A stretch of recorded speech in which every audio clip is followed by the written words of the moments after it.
உன்னை பாடும் தொழிலின்றி வேறு இல்லை. என்னை காக்க உன்னை இன்றி யாரும் இல்லை. முருகா முருகா.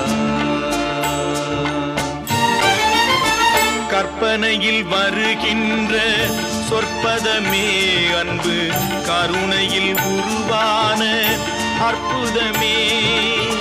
கற்பனையில் வருகின்ற சொற்பதமே அன்பு, கருணையில் உருவான அற்புதமே. சிற்பச் சிலையா